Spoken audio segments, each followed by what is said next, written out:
ආයිබෝවන් ඔබ රූපවාහිනී දිවා ප්‍රවෘත්ති ප්‍රකාශයත් සමග මම දිස්නා යමනා කුමාරී මුලින්ම ප්‍රවෘත්ති ශීර්ෂපාඨ. සුනාමි ව්‍යසනයට වසර 16යි ආගමික වැඩසටහන් රැසක්. මෙරට පූර්ණ සුව ලැබූ කොරෝනා ආසාත්‍යයන් සංඛ්‍යාව 31000 ඉක්මවයි. ලොව කොරෝනා ආසාත්‍යයන් සංඛ්‍යාව කෝටි 8ක්. තමාස් වෙන්නට ඉහළ මිලක් ලැබෙන බව අර්ථාපල් ගොවීහු පවසති. මෙරට කාලගුණික දත්ත ලබා ගැනීමේ අරමුණින් ප්‍රථම වරට බැලූනයක් උඩුගුවනට. ශ්‍රී ලංකා දකුණු අප්‍රිකා ටෙස්ට් ක්‍රිකට් තරගාවලියේ සජීව විකාශය ජාතික රූපවාහිනියෙන්. අද මුල්ම අවධානය සුනාමි ව්‍යසනය පිළිබඳව. දහස් සංඛ්‍යාත ශ්‍රී ලාංකිකයන්ගේ ජීවිත හා දේපල අහිමි කළ සුනාමි ව්‍යසනය සිදුවී අදට වසර 16ක්. ඉන් අහිමි වූ ජීවිත සංඛ්‍යාව 26000කට අධිකයි. 2004 දෙසැම්බර් 26 වෙනිදා උදේ 6:55ට ඉන්දීය සාගර පත්ලේ හටගත් භූකම්පනය රික්ටර් මාපකයේ 9.1ක් ලෙස සටහන් වුණා. ඉන් නැගුණු උදම් රළ ගොඩබිමට ඇදී ආවේ පැයට කිලෝමීටර් 800කටත් අධික වේගයෙන්. ආසියානු කලාපයේ රටවල් 14කට සුනාමි ව්‍යසනයෙන් දැඩි බලපෑම් එල්ල වුණා. මෙරට දිස්ත්‍රික්ක 14කට සුනාමිය බලපෑවේ ජාති ආගම් දුප්පත් පොහොසත් බෙහෙදයකින් තොරවයි. ඊට මුහුණ දුන් පවුල්වලට අද ඉතිරි වැත්තේ අඳුරු අමිහිරි මතකයක්. ලොව දරුණුතම දුම්රිය අනතුරු ලෙස සැලකෙන්නේ සුනාමි ඛේදවාචකයේදී පැරෑලිය ප්‍රදේශයේ සිදු වූ දුම්රිය අනතුරයි. ඉන් මියගිය සංඛ්‍යාව 1700කට ආසන්නයි. මීට වසර 16කට පෙර සිදු වූ එම ඛේදවාචකයේ සිහිපත් කරමින් අද උදේ 9:25 සිට 9:27 දක්වා මිනිත්තු 2ක නිශ්ශබ්දතාවක් දීප ව්‍යාප්තව සංවිධානය කෙරුණා.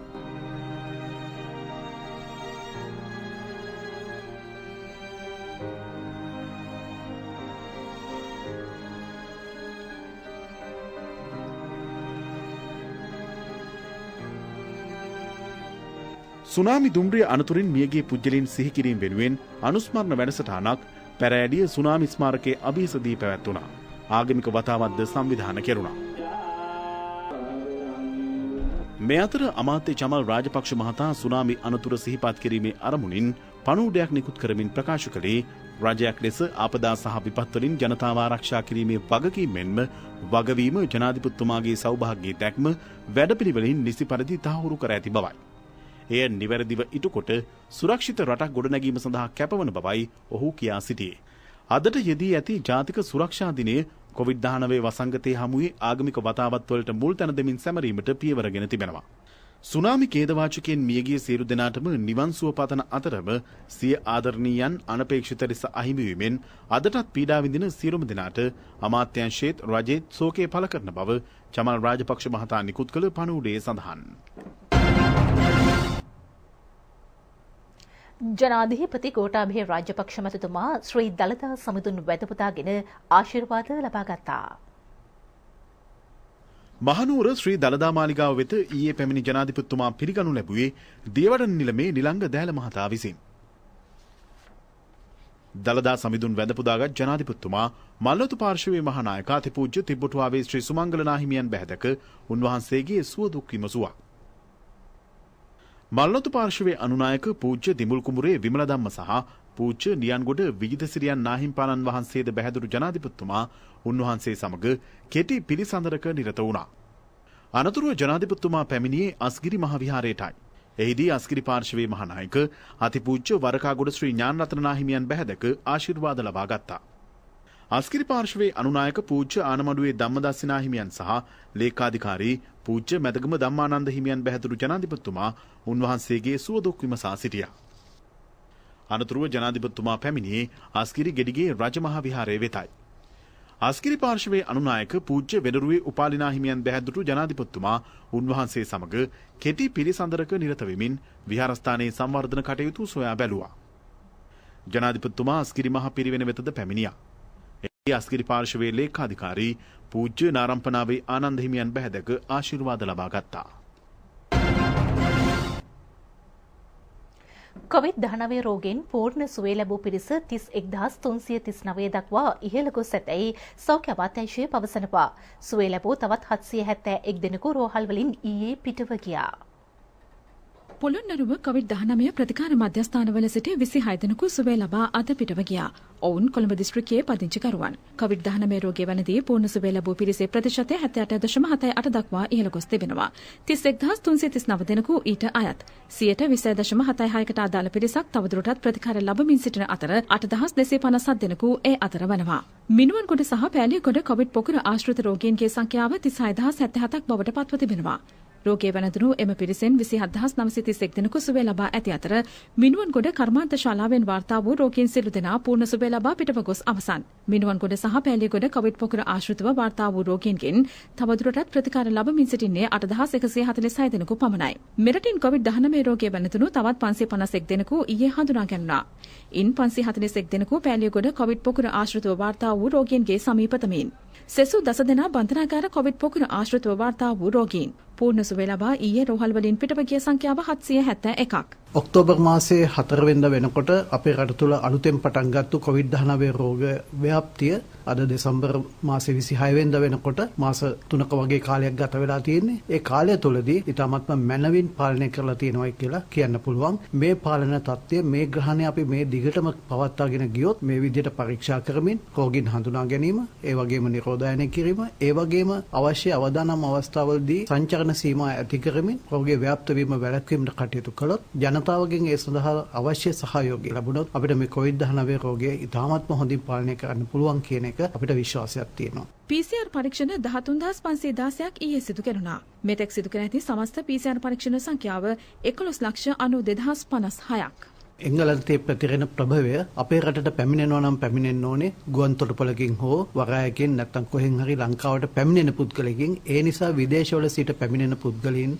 නිරෝධායනය කිරීම, ඔවුන් අතර රෝගීන් හඳුනා ගැනීම සහ ප්‍රතිකාර අවසන් වනතුරු ඔවුන් මනාව වෙන්කර තැබීම ඉතාමත්ම අවශ්‍ය වෙනවා. ඒ වගේම ඔවුන් හා ගැටෙන ඔවුන්ගේට සේවාව සපයන සෞඛ්‍ය කාර්ය මණ්ඩලය වගේම අනිත් කාර්ය මණ්ඩලයත් ඉතාමත්ම ප්‍රවේශම්කාරී විදියට රෝගය තමුන්ට ව්‍යාප්ත වීම වළක්වා ගැනීම සඳහා අවශ්‍ය ආරක්ෂණ ක්‍රියාවලිය ඉතාමත්ම මැනවින් සහ ඉතාමත්ම දැඩිව ක්‍රියාත්මක කිරීම මේ අවස්ථාවේදී වැදගත් වෙනවා. ඒ වගේම තමයි මේ වෛරසයේ ප්‍රභේදය වෙනස් වීම එංගලන්තයේ හෝ යුරෝපයේ පමණක් නෙවෙයි සිදුවන්නේ. අපේ රටේ ව්‍යාප්ත වෙන වෛරසයේ ප්‍රභේදය යම්කිසි විදියකින් වෙනස් වීම වලට භාජනය වෙන්න පුළුවන්. ඒක තමයි වෛරසයේ ස්වභාවය. ඒ නිසා මේ වෛරසය පුළුවන් තරම් ඉක්මනට අපේ සමාජයෙන් ඉවත් කිරීම ඉතාමත්ම වැදගත් වෙනවා. ඒ තුලින් අපිට පුළුවන් වෙනවා නව වෛරස් ප්‍රභේද ඇතිවීම වැළැක්වීමටත් දරුණු තත්ත්වයක් මේ රෝගයෙන් ඇතිවීම වැළැක්වීමටත් ඒ සඳහා ජනතාවගේ විශාල දායකත්වයක් අවශ්‍ය වෙනවා.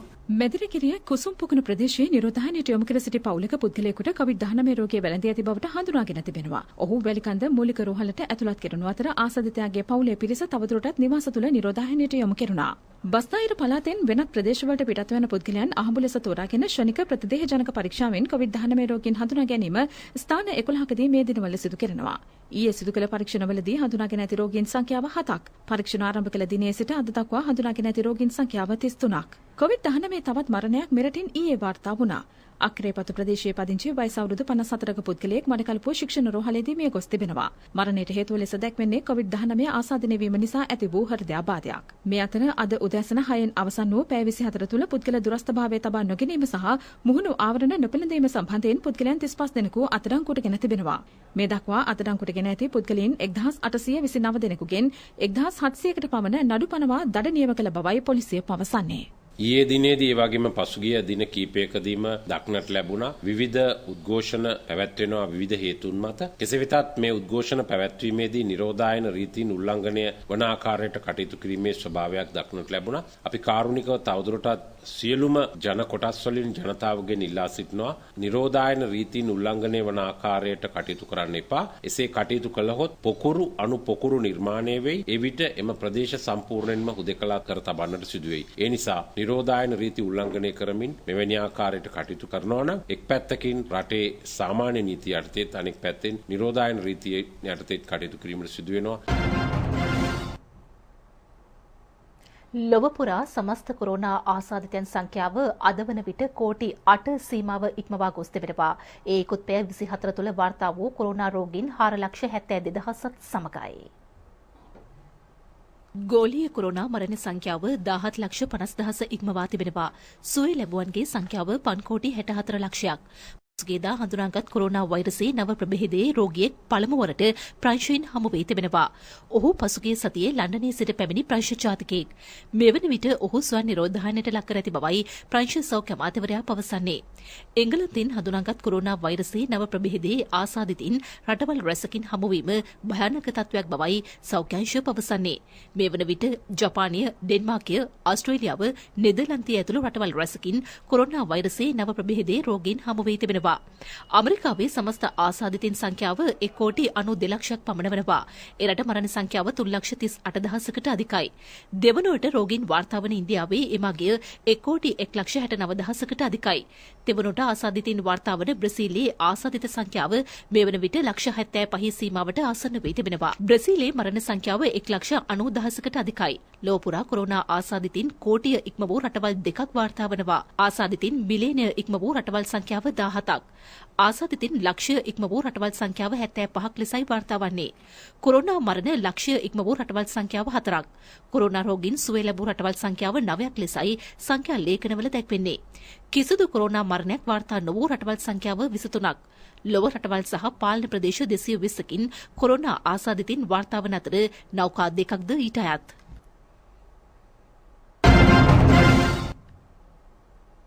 දේශීය අර්ථාපල් අස්වනු සඳහා මේ දිනවල ඉහළ මිලක් හිමිවන බව ගොවීන් පවසනවා.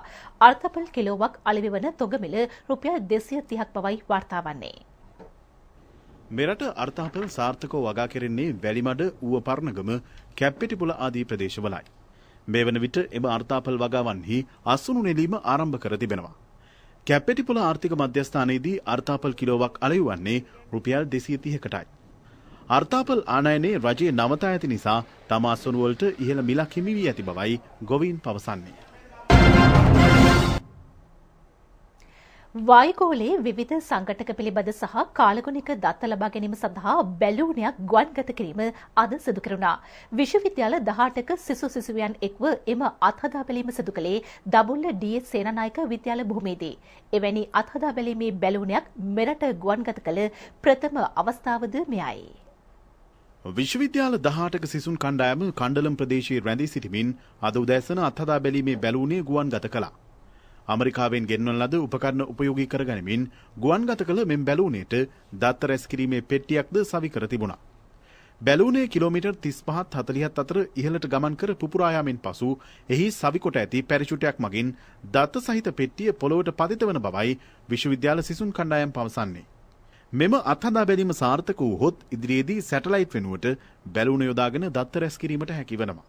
ඉහළ වායුගෝලයේ පවතින විවිධ සංඝටක ප්‍රමාණයන් හෙළි කර ගැනීම මෙන්ම කාලගුණික දත්ත සපයා ගැනීම මෙමගින් සිදු කළ හැකියි. පරීක්ෂණ කණ්ඩායමේ උපදේශක සඳුන් බස්නායක මහතා පවසන්නේ මෙම බැලූන වලින් කැලෑ එලිපෙහෙලි කිරීම, වනාලින් පිළිබඳවද තොරතුරු රැස් කිරීම කළ හැකි බවයි. මේ බැලුන් එක සාර්ථක වුණොත් එහෙම ශ්‍රී ලංකාවේ තියෙන අලුත් පියවරක් අපි ඉදිරියට තබුවා වගේ තමයි. උදාහරණයක් වශයෙන් ගත්තොත් එහෙම මේකෙදි දූෂිත වායු තියෙනවා. කොළඹ සහ නුවර පැතිවල සාමාන්‍ය වායු දූෂණය වැඩි. ඒ වගේ උඩකට ගිහිල්ලා එයා පොකට් එකක් ගත්තොත් මොන වගේ දූෂිත වායුද තියෙන්නේ? මොන වගේ පරිමාණ වලින්ද තියෙන්නේ? අන්නේ අපිට බලා ගන්න පුළුවන්. අපිට සැටලයිට් එක ලොන්ච් කරන්න ගියොත් එහෙම අපිට රොකට් එකක් අනිවාර්යෙන් යූස් කරන්න වෙනවා. තමයිට මේක හොඳ මේ ප්‍රායෝගික අත්දැකීමක් වෙන්න පුළුවන් අපිට සැටලයිට් එකක් ලොන්ච් කරගන්න. කාල්ගුණ දෙපාර්තමේන්තුව අවශ්‍ය දත්ත ඊට අමතරව අපි දැන් සූදානම් වෙලා තියෙන කිලෝමීටර් 40ක් උඩින් වායු සාම්පල් එක ටෙස්ට් කරන්න මේකෙන් මේ දත්ත සියල්ලම සෑහෙන වටිනාකමක් තියෙනවා. එයා සාම්පල් එකත් පරීක්ෂණ ආයතන වලින් ඉල්ලලා තියෙනවා. එයාලගේ පරීක්ෂණ වැඩසටහන් වලට බලාපොරොත්තු වෙනවා මේකේ තියෙන ප්‍රගතියත් එක්ක ඊළඟ අවස්ථාවේදී මයික්‍රෝ සැටලයිට් රියත් කරන්න ඉස්සරහට මයික්‍රෝ සැටලයිට් වගේ දේවල් ලංකාව ඇතුළේදීම ඉහළ මේ අභ්‍යවකාශයට එවන්න මේ බැලුම් උපකාරී කරගන්න. පාතාල ක්‍රියාකාරකම් සඳහා අවි ආයුධ සැපයූ ප්‍රබල අවි ජාවාරම්කරුවෙකු සහ අවි සන්තකයේ තබාගත් පුද්ගලයෙකු පොලිස් විශේෂකාර්ය බලකාය විසින් අත්අඩංගුවට ගනු ලැබ තිබෙනවා. මොවුන් නීති විරෝධී ක්‍රියා සහ පාතාල ක්‍රියාකාරකම් සඳහා මුදලට අවිසපයා ඇතැයි පරීක්ෂණවලදී හෙළි වී තිබෙනවා. විශේෂකාර්ය බලකායේ අනදෙන නිලධාරී නියෝජ්‍ය පොලිස්පති වරුණ ජයසුන්දර මහතාගේ උපදෙස් පරිදි විශේෂකාර්ය බලකායේ සංවිධානාත්මක අපරාධ මර්දන ඒකකය විසින් වැටලීම සිදු කරනු ලැබුවේ ඊයේ රාත්‍රියේදී. ඇඹිලිපිටිය තුංගම ප්‍රදේශයේ සිදු කළ වැටලීමේදී මෙම පුද්ගලයන් දෙදෙනා අත්අඩංගුවට ගෙන ඇත්තේ. මෙහිදී ගල්කටස් වර්ගයේ ගිනි අවි දෙකක්, කැප් වර්ගයේ තුවක්කුවක්, කඩු දෙකක් ඇතුළු තවත් උණ්ඩ හා බෝර වර්ග අත්අඩංගුවට ගනුණා. වැඩිදුර පරීක්ෂණ ක්‍රියාත්මකයි. සුනාමියෙන් හානියටපත් මහමෝදර ශික්ෂණ රෝහල වෙනුවට දකුණේ විශාලතම මාතෘ රෝහල මේ වන විට කරාපිටියේ ඉදිකරමින් පවතිනවා. ඒ සඳහා යුරෝ මිලියන 57ක් වැය කරනවා. රෝහලේ පස්මහල් ගොඩනැගිල්ල ඉදිකිරීම් කටයුතු අවසන් වෙමින් පවතිනවා. එහි නේවාසික රෝගීන් 600කට ප්‍රතිකාර ගැනීමේ පහසුකම් සහිතයි. සූතිකාගාර 20ක්, ශල්‍යාගාර 6ක් සහ දැඩි සත්කාර ඒකකයක්ද ඒ අතර වනවා. එහි දෛනිකව බාහිර රෝගීන් 1000කට ප්‍රතිකාර ලබා දිය හැකියි. මීට අමතරව අනෙකුත් වෛද්‍ය උපකරණ සඳහා යුරෝ මිලියන 30ක මුදලක් වැය කරනවා. රෝහල ඉදිකිරීමෙන් පසු දකුණු සබරගමුව ඌව නැගෙනහිර පළාත්වල ලක්ෂ සංඛ්‍යාත ජනතාවට සෞඛ්‍ය පහසුකම් සැලසෙනවා. ඉදිකිරීම් කටයුතු සිදු කෙරෙන්නේ ජර්මන් ණය ආධාර යටතේ. අමාත්‍ය වෛද්‍ය රමේෂ් පතිරණ මහතාගේ උපදෙස් මත ඉදිකිරීම් කඩිනම් කර තිබෙනවා. පානදුර ප්‍රාදේශීය ලේකම් කොට්ටාසේ වාද්දුව දුම්රිය ස්ථානය අසලින් ආරම්භ වන සමාන්තර මාර්ගයේ පොතුපිටිය දක්වා කාපට් අතුරා සංවර්ධනය කිරීම පසුගියදා ආරම්භ කෙරුණා. මේ ක්‍රියාත්මක වන්නේ මාර්ග කිලෝමීටර් ලක්ෂයක් සංවර්ධනය කිරීමේ වැඩසටහන යටතේ. මාර්ගයේ දුර කිලෝමීටර් 3ක් රුපියල් මිලියන 45ක මුදලක් මීට වැය කරනවා. රාජ්‍ය අමාත්‍ය ජයන්ත සමරවීර මහතා ඇතුළු මහජන නියෝජිතින් පිරිසක් මේ අවස්ථාවට එක්ව සිටියා. මාතලේ දිස්ත්‍රික් මහරෝහලේ නව පරිපාලන සංකීර්ණයක් සහ හෘද රෝග ඒකකයක් ඉදිකරනවා. වැය කරන මුදල රුපියල් මිලියන 119කට ආසන්නයි. ගොඩනැගිලි සංකීර්ණයේ ඉදිකිරීම අවසන් කොට රෝගී සත්කාර සඳහා පසුගියදා විවෘත කරනු ලැබුවා. පාර්ලිමේන්තු මන්ත්‍රීවරුන් වන නාලක කෝට්ටේගොඩ, රෝහණ දිසානායක යන මහතුරුන් ඇතුළු පිරිසක් මේ අවස්ථාවට එක් වුණා. හිඟුරක්ගොඩ ප්‍රාදේශීය ලේකම් කොට්ටාසයට අයත් වරාහෙන පාර සංවර්ධනය කිරීමේ කටයුතු ආරම්භ කර තිබෙනවා. දුර ප්‍රමාණය මීටර් 600ක්. වැය කරන මුදල රුපියල් ලක්ෂ 120ක්. මේ මගින් පවුල් 1500කට පමණ සිත සැලසෙනවා. මාස 3ක් ඇතුළත ඉදිකිරීම අවසන් කිරීමට නියමිතයි. උතුරු නැගෙනහිර සහ උතුරු මැද පළාත්වල වැසි තත්ත්වයේ තරමක වැඩිවීමක් ඇති විය හැකි බව කාලකුණු විද්‍යා දෙපාර්තමේන්තුව පවසනවා.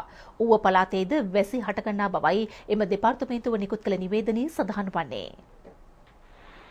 සබරගමුව පළාතේ කළුතර ගාල්ල සහ මාතර දිස්ත්‍රික්කවලත් පස්වරු දෙකෙන් පසුව ස්ථාන කිහිපයක ගිගුරුම් සහිත වැසි ඇති විය හැකි බව කාලකුණු විද්‍යා දෙපාර්තමේන්තුව පවසනවා. ගිගුරුම් සහිත වැසි සමග ඇතිවිය හැකි තාවකාලික තද සුළං වලින් සහ අකුණු වලින් සිදුවන අනතුරු අවම කර ගැනීමට අවශ්‍ය පියවර ගන්නා ලෙස ජනතාවගෙන් ඉල්ලීමක් කරනවා. සබරගමුව සහ මධ්‍යම පළාත්වල උදෑසන කාලයේදී මීදුම් සහිත තත්ත්වයක් ඇතිවිය හැකි බවයි කාලගුණ නිවේදනයේ දැක්වෙන්නේ. ක්‍රීඩා පුවතක්. ටෙස්ට් තරග දෙකකින් සමන්විත ශ්‍රී ලංකා දකුණු අප්‍රිකානු සංචාරයේ පළමු ටෙස්ට් ක්‍රිකට් තරගය අද ආරම්භ වනවා. ඒ ශ්‍රී ලංකා වේලාවෙන් පස්වරු 1:30ටයි. තරගය පැවැත්වෙන්නේ දකුණු අප්‍රිකාවේ සෙන්චුරියන් හෙදේ. ටෙස්ට් තරග ඉතිහාසයේ පුරා 29 වරක් රටවල් දිතුවේ හමු වී ඇති අතර ඉන් තරග 14ක් දකුණු අප්‍රිකානුවන් ජයග්‍රහණය කර තිබෙනවා. ශ්‍රී ලංකාව තරග 9ක් ජයග්‍රහණය කළා. තරග 6ක් නිමාවට පත්ුනේ ජය පැවතුමෙන් තොරවයි. දකුණු අප්‍රිකාව සහ ශ්‍රී ලංකාව ටෙස්ට් තරගයකදී අවසන් වරට මුණ ගැසුනේ 2019 දකුණු අප්‍රිකාවේදී. එහිදී 2-0ක් ලෙස ශ්‍රී ලංකාව තරගාවලිය ජයග්‍රහණය කළා. එය ආසියානු රටක් දකුණු අප්‍රිකාවේදී ලද පළමු සහ එකම තරගාවලි ජයග්‍රහණයයි. තරගාවලියේ නිල විකාශන හිමිකරු වන්නේ ජාතික රූපවාහිනියයි. දෙරට අතර පළමු ටෙස්ට් තරගයේ සජීව විකාශය චැනල් I නාලිකාව ඔස්සේ දැන් විකාශය කෙරෙනවා. ඒ සමගින් රූපවාහිනී දිව ප්‍රතිප්‍රකාශය නිමවට පත්වනවා. අයිබෝවන්